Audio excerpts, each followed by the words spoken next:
यही अंदाज जमाने को खलता है, ये चिराग हवाओं के खिलाफ क्यों जलता है। अब जमाने को ये कौन समझाए कि जो खुद जलकर रोशनी दे वही तो दिया होता है। जी हां, जो अपनी बेपनाह कोशिशों से दूसरों को जीने की सही राह दिखा दे वो शख्सियतें होती हैं बेमिसाल, और हौसले के उन जांबाजों को जमाना भी करता है दिल से सलाम। नमस्कार, मैं हूं सिरांधा और आप देख रहे हैं हमारी खास पेशकश बेमिसाल। वो खिलाड़ियों के जहन में जुनून भरता है, वो खिलाड़ियों से उम्मीद करता है, वो खिलाड़ियों को उनकी ख्वाहिशें पूरा करने का अक्सर अवसर देता है। वो उनके साथ हर वक्त रहता है। वो उन्हें इस काबिल बनाना चाहता है कि वो अपनी काबिलियत से देश और उस गुरु के सपने को साकार कर सकें। आप भी देखिए उस बेमिसाल गुरु की पूरी दास्तान। बहुत बच्चे जो है, नहीं तो इनकी तो गिनती नहीं जाए कितने निकले, पर 25 तो ऐसे हैं यहाँ के जो इंटरनेशनल लेवल से जो है मेडल लिए हैं। और हमारे विश्वविद्यालय का जो है दुनिया का कोई ऐसी प्रतियोगिता नहीं है जिसमें मेडल ना हो, चाहे ओलंपिक हो, वर्ल्ड चैंपियनशिप हो, कॉमनवेल्थ गेम्स हो, एशियन गेम्स हो, कॉमनवेल्थ चैंपियनशिप, एशियन चैंपियनशिप, और जितने भी टूर्नामेंट है दुनिया के सभी में मेडल है हमारी यूनिवर्सिटी।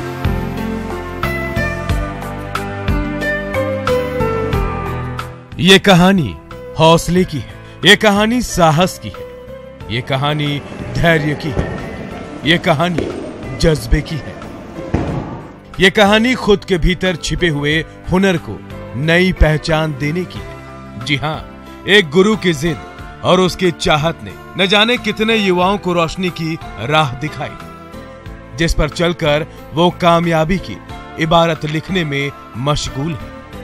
वो अपने गुरु को अपना आदर्श मानते हैं और उस आदर्श को वो अपना जुनून समझते हैं।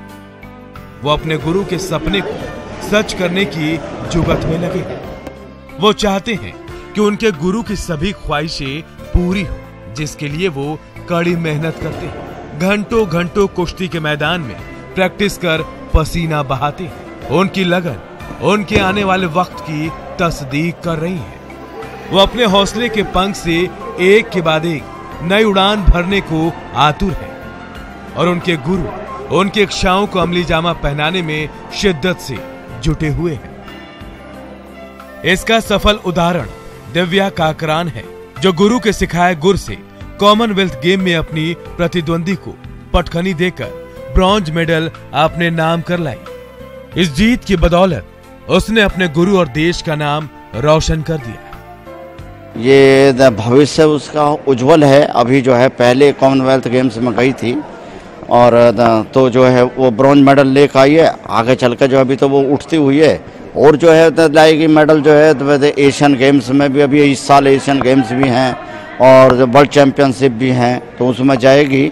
हमें पूर्ण विश्वास है वो जो है मेहनत करेगी तो जरूर जो है ऊपर लाएगी और मेडल लेकर आएगी। कोच जबर सिंह किसी नाम के मोहताज नहीं। वो पिछले 3 दशक से चौधरी चरण सिंह यूनिवर्सिटी में रेसलिंग कोच की भूमिका में है।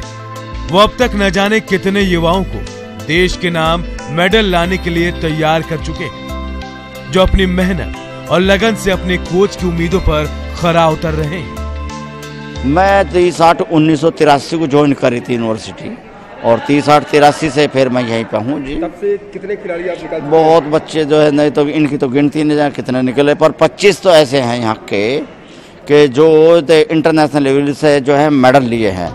ये गुरु का दृढ़ निश्चय ही था कि वो मेरठ की बेटी अलका को इस काबिल बना दिया जिसे आज कुश्ती में पूरा विश्व जानता है। इस गुरु से जब हमारे संवाददाता की मुलाकात हुई तो इन्होंने अलका के बारे में कुछ अनसुनी बात बताई। आप भी सुनिए एक गुरु की जुबानी, उसके शिष्या की कहानी। जब मैं अलका को प्रैक्टिस के लिए कहता था और वो बात नहीं मानती थी, जिसके लिए उसकी जमकर पिटाई हुआ करती थी। मैंने अलका को बहुत मारा और उसी मार का नतीजा है कि वो आज अलका तोमर के नाम से जानी जाती है। उम्र भले ही बढ़ रही हो, शरीर साथ ना दे रहा हो, लेकिन इस गुरु की इच्छाओं का अंत नहीं है। ये गुरु चाहता है कि जब तक वो रहेगा तब तक कुश्ती के पहलवान को तैयार करेगा और देश की झोली में एक से बढ़कर एक मेडल को संजोता रहेगा। जितने भी टूर्नामेंट है दुनिया के, सभी में मेडल है हमारी यूनिवर्सिटी का। ऐसा कोई मेडल नहीं है दुनिया का जो हमारी यूनिवर्सिटी में मेडल ना हो। हमारे छात्रों का जो है सब में मेडल है। हर एक दुनिया की कोई भी प्रतियोगिता हो सबका मेडल है। लाइन लगी हुई है मेडल। हाँ जी, सुशील कुमार जो है वो भी हमारी यूनिवर्सिटी का स्टूडेंट रहा है भाई। 2002 में ऑल इंडिया इंटरनेशनल में यहीं खेल रहा है। हमारी यूनिवर्सिटी को उसने गोल्ड मेडल दिया। अब तक जो है हमारी यूनिवर्सिटी का स्टूडेंट रहा है। अलका तोमर जो है जिसने जो है 39 साल पुराना रिकॉर्ड तोड़ा था वर्ल्ड चैंपियनशिप में। 1961 में जो है उदय चंद ने लिया था ब्रॉन्ज मेडल। उसके बाद 1967 में जो है बिशंबर सिंह ने जो है सिल्वर मेडल लिया था। दिल्ली में वर्ल्ड चैंपियनशिप हुई थी सीनियर की। 1967 से 2006 तक न कोई पुरुष न कोई महिला वर्ल्ड चैंपियनशिप में किसी का मेडल नहीं आया था। अलका तोमर जो 2006 में जो है वर्ल्ड चैंपियनशिप। तस्वीरें गवाही दे रही हैं इस गुरु के जज्बे की। तस्वीरें तस्दीक कर रही हैं इन सभी छोटे पहलवानों के भविष्य की। ये गुरु अपनी चाहत को नया आयाम देना चाहता है, जिससे इस गुरु की ख्वाहिश और उसके शिष्य की चाहत अधूरी न रह जाए। मैं अभी सीनियर वर्ल्ड चैंपियनशिप में गई थी और इंडोर गेम्स में मेरा ब्रॉन्ज मेडल आया था बाहर से। नेशनल में गोल्ड है, ऑल इंडिया में गोल्ड है मेरा, और सीनियर में मेडल है। कोच बच्चे पे ध्यान नहीं देगा तो बच्चा कैसे बन सकता है? कोच के बिना, गुरु के बिना तो कुछ भी नहीं है। मैंने अभी इंटरनेशनल कॉमनवेल्थ चैंपियनशिप हुई थी 2017 में, वहाँ पे ब्रॉन्ज मेडल आया था मेरा। और वैसे इंटरनेशनल भी हूँ पहले और नेशनल में भी मेडल है। मेरे गुरुजी का सबसे बड़ा योगदान है मेरे इस कामयाबी के पीछे। सबसे बड़ा योगदान उनका ही है। सपने नहीं ख्वाब बदलता है, मंजिल नहीं कारवां बदलता है। जज्बा रखो जीतने का, क्योंकि किस्मत बदले न बदले लेकिन वक्त जरूर बदलता है। जी हाँ, एक गुरु का जुनून ही है कि वो जिस साहस, नेक इरादे और मजबूत हौसले के दम पर एक के बाद एक लगातार देश के लिए होनहार खिलाड़ी तैयार कर रहा है, और वो खिलाड़ी अपने खेल से हिंदुस्तान का नाम रोशन कर रहे हैं। फिलहाल इस बेमिसाल गुरु का बेमिसाल कारवां ऐसे ही आगे बढ़ता रहे, इसके लिए न्यूज 18 नेटवर्क भी दुआ करता है। बेमिसाल के लिए मेरठ से उमेश श्रीवास्तव के साथ Praveen Singh, bureau report, news 18 team. एक शादी 7 जन्मों के बंधन को निभाने के लिए, एक शपथ धरती को स्वच्छ बनाने के लिए, एक रस्म सारी मर्यादाओं को बचाने के लिए। जी हां, पर्यावरण को सुरक्षित रखने और जीवन को ऑक्सीजन देने के लिए समाज के कुछ लोगों ने सामूहिक शपथ लेकर आगे बढ़ने का दृढ़ संकल्प लिया है। आप भी हिस्सा बनिए इस बेमिसाल पहल का। ये रस्में अदायगी, ये लोगों की चहल पहल, ये लोगों का इस मंडप में इस अग्निकुंड को साक्षी मानकर शपथ लेना कि वो आज के बाद उस बुरी वस्तु का फिर से दोबारा अपने जीवन में उपयोग और प्रयोग नहीं करेंगे, क्योंकि वो वस्तु दिखती तो बेहतर है लेकिन उसके दुर्गामी परिणाम कहीं ना कहीं इंसानों के लिए बेहद खतरनाक है।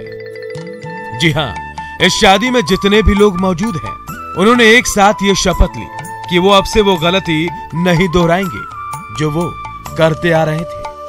ये जो सामूहिक विवाह जो सम्मेलन हो रहा है, इसमें हमने जो प्लास्टिक से जो डिस्पोजल जो बनती है, जैसे गिलास, कटोरी, इसका उपयोग ना करने का एक संकल्प लिया था और उसको यहाँ क्रियान्वित किया गया है। जैसे कि गिलास से पानी पीते फिर उसको फेंकते हैं, उससे पर्यावरण प्रदूषण होता है और वो ना हो, इसके लिए हमने स्टील के गिलास खरीदे हैं और उससे पानी पिलाया जा रहा है। सुना आपने, इस सामूहिक विवाह में मंत्रोच्चार की गूंज के साथ इरादों की आवाज भी सुनाई दे रही है। इस शादी समारोह में पहुंचे सभी लोग इस बात की तस्दीक कर रहे हैं कि वो अब प्लास्टिक से बने थाली, ग्लास और किसी भी सामान का अपने जीवन में प्रयोग नहीं करेंगे। यह इनकी पर्यावरण के प्रति सजगता ही है जो इन्हें सोचने के लिए विवश करता है। तभी जीवन और पर्यावरण दोनों ही सुरक्षित बच सकेंगे। आज इस बात की खुशी है कि आज समाज का सम्मेलन भी है और दूसरी चीज़, इस गांव में एक बहुत अच्छी चीज़ देखने को मिली है कि सभी समाज बंधुओं ने मिलकर प्लास्टिक मुक्त, आज से प्लास्टिक का इस्तेमाल नहीं होगा, ऐसा दृढ़ संकल्प किया है। बड़े बड़े आयोजनों में इन दिनों प्लास्टिक के डिस्पोजल इस्तेमाल किए जाते हैं जो इंसानी सेहत और पर्यावरण के लिए घातक है। इस पर रोक लगाने की एक अनूठी पहल बैतूल के बाड़े गांव में हुई है, जहां एक सामूहिक विवाह समारोह को पूरी तरह से इको फ्रेंडली रखा गया। इस कार्यक्रम में पूरे गांव ने प्लास्टिक डिस्पोजल का बहिष्कार करने का संकल्प सामूहिक तौर पर लिया है। प्लास्टिक सामान का उपयोग विवाह में किया जाता था, हम भविष्य में इसका उपयोग नहीं करेंगे और हमारे गांव में केवल हम करेंगे तो दोने पत्तल जो प्राकृतिक चीज़ों से बनी चीज़ है उसका ही उपयोग करेंगे भविष्य में, और साथ ही पर्यावरण की सुरक्षा और स्वच्छता बनाए रखने के लिए हमारे द्वारा पहल की जा रही है और इसको हम बनाए रखेंगे, इसका हम संकल्प लेते हैं। ये हौसला ही है इन गाँव वालों का जिन्होंने समय रहते पर्यावरण के प्रति चिंता जताई है और पर्यावरण को बचाने के लिए सामूहिक रूप से शपथ भी दिलाई है। तस्वीरों में आप देख सकते हैं कि कैसे सामूहिक विवाह के बीच इन नवविवाहित जोड़ों से पौधे लगवाए। ये भविष्य की समस्याओं को दूर करने का साधन है, क्योंकि पेड़ पौधे नहीं रहेंगे तो धरती पर ना स्वच्छ हवा होगी और ना ही स्वच्छ वसुंधरा होगी। फिलहाल सही समय पर सही काम ही जीवन को सुरक्षित कर सकता है। प्लास्टिक से समस्या भाई साहब, हमारा ग्राम जो है ग्रामीण स्तर का किसानी स्तर का गांव है, इसलिए प्लास्टिक के दोने पत्तल जहां भी पड़े रहते हैं जानवर खा लेते हैं, इससे जानवर को बीमारी होती है और मरने की भी संभावना रहती है। इसलिए यह दिक्कत प्लास्टिक से आने के कारण समिति ने यह संकल्प लिया है कि हम प्लास्टिक मुक्त आयोजन करेंगे। एक गांव ने अपने सूझबूझ से पर्यावरण को बचाने और स्वच्छता अभियान को जारी रखने के लिए सामूहिक विवाह कार्यक्रम में मौजूद सभी लोगों को प्लास्टिक से बने किसी सामान का उपयोग न करने की शपथ दिलाई है। बहरहाल गांव वाले अपने इस योजना को लागू कर स्वयं से अमल करने की बात कर रहे हैं। फिलहाल उन्हें पता है कि पर्यावरण को नजरअंदाज करने का परिणाम आने वाले वक्त में उन्हें ही भुगतना होगा।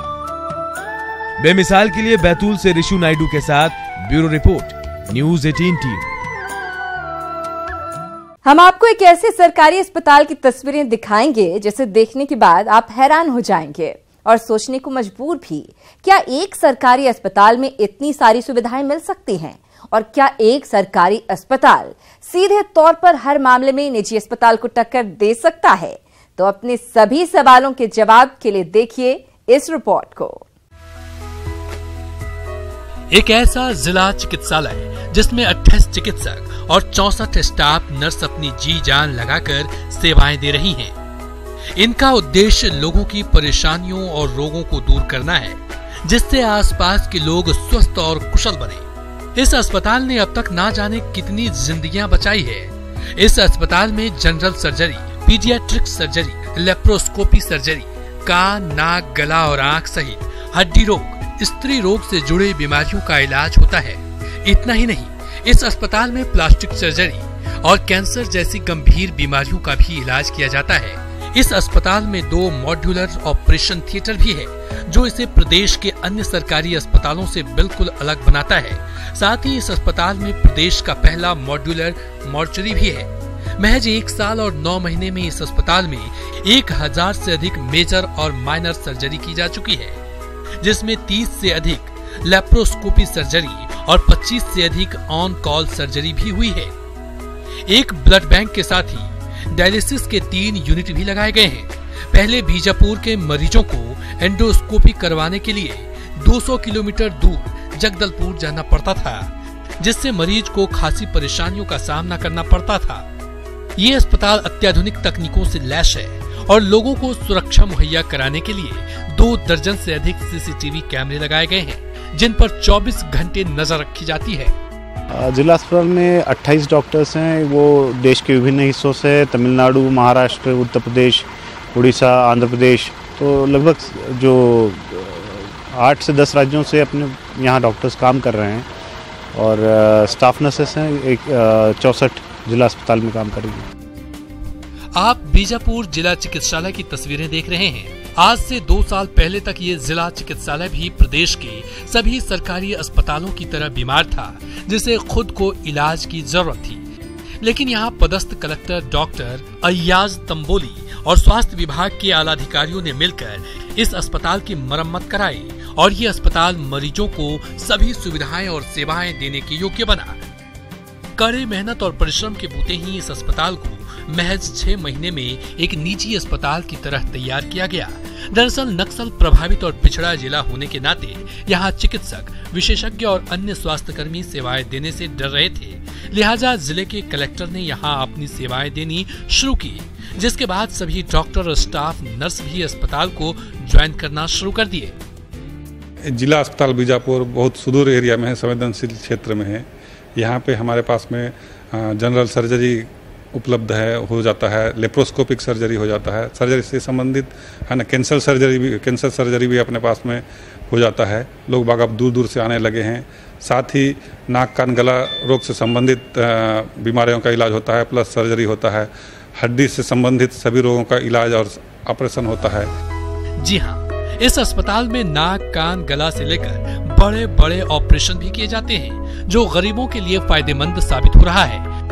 जिला अस्पताल के सभी कर्मचारी मरीजों के प्रति संवेदनशील रहते हैं, जिसका परिणाम है कि ये अस्पताल अपनी खूबियों के लिए जाना जाता है। इतना ही नहीं, देश सेवा में लगे जवानों को भी ये अस्पताल समय समय पर सेवा देता रहता है। साल में करीबन 1000-2000 measures and minor surgeries including minor surgeries किए हैं। लैप्रोस्कोपी 30 के ऊपर कर चुके हैं और ऑनको सर्जरीज 25 के आसपास किए हैं। तो और यहाँ पे दूसरा भी चीज़ है कि यहाँ पे एक्सीडेंट और ब्लास्ट जो कॉमनली यहाँ पे लेफ्ट विंग एक्सट्रीमिज्म के कारण हो रहा है, ब्लास्ट और गन शॉट, इसको भी मैनेज कर रहे हैं। सीआरपीएफ जवानों को बचा रहे हैं और इसमें सब जो भी पब्लिक इंजरी है उनको भी बचा रहे हैं। अपनी इन सुविधाओं और बेहतरीन सेवाओं की वजह से महज 2 साल के अंदर ही जिला चिकित्सालय बीजापुर को कई पुरस्कार और सम्मान भी मिल चुके हैं। अत्याधुनिक तकनीकी से ऑपरेशन थिएटर को तैयार किया गया है, जो लोगों को सुविधाएं प्रदान कर रहा है। बेमिसाल के लिए बीजापुर से मुकेश चंद्राकर के साथ ब्यूरो रिपोर्ट, न्यूज़ 18।